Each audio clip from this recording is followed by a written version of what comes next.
The U.S. Navy should consider reviving a concept that died a catastrophic death in the 1930s, one journalist recommended in the pages of Proceedings, the professional journal of the U.S. Naval Institute.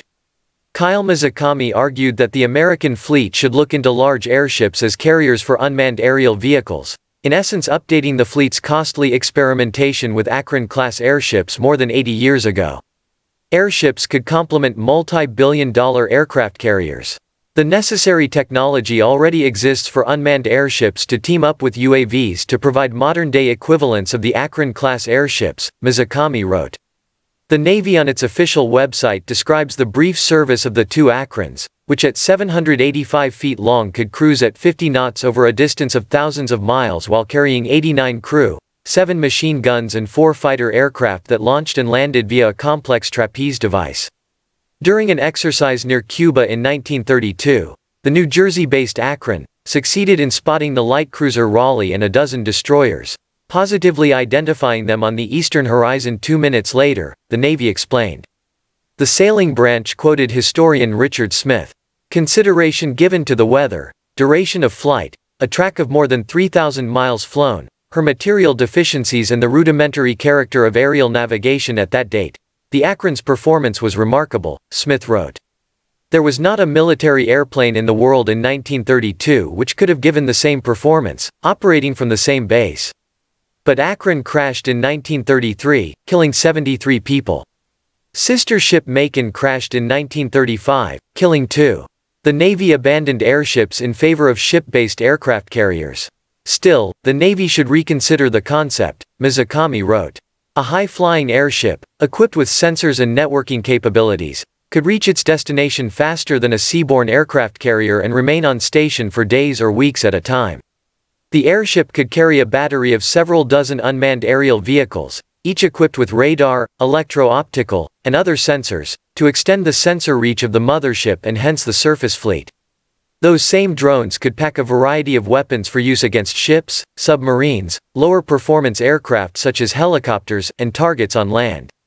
Attack airships would not replace traditional surface warships but instead augment them, providing a new layer of distributed lethality to the fleet and support for Marines and soldiers on the ground. Airships can screen large swaths of ocean where enemy contact is unlikely but some friendly sensor presence, backed up by weapons, would be useful. Convoys would gain access to improved situational awareness as well as an airborne anti-submarine warfare capability.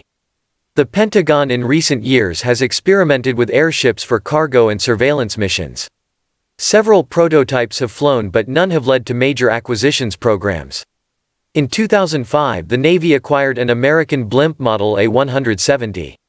MZ-3A was 178 feet long and flew at a top speed of around 40 knots. Like many airships, the helium-filled A170 performed best at low altitude, just a few thousand feet, at most. The Navy's blimp spent time with test squadrons in New Jersey and Maryland testing out various sensors. Due to the size and/or aerodynamic limitations imposed by some of these systems, an airship provides a faster and more consistent development path than ordinarily possible in fixed or rotary-wing aircraft, explained Doug Abbots, a spokesman for Naval Air Systems Command. The airship also expands the possibilities for developing large multi-dimensional apertures, arrays that aren't physically achievable with any other airborne technology.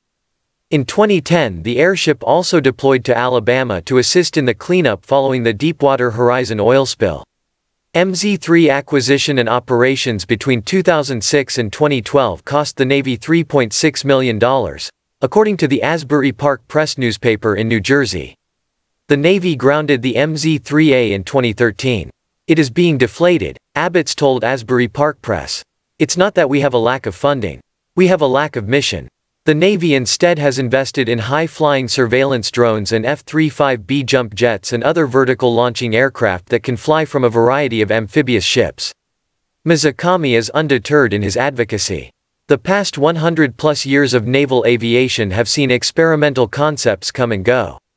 Some, like the sea-launched fighter, are unlikely ever to come back. Others, such as the airship carrier, could return with a new twist.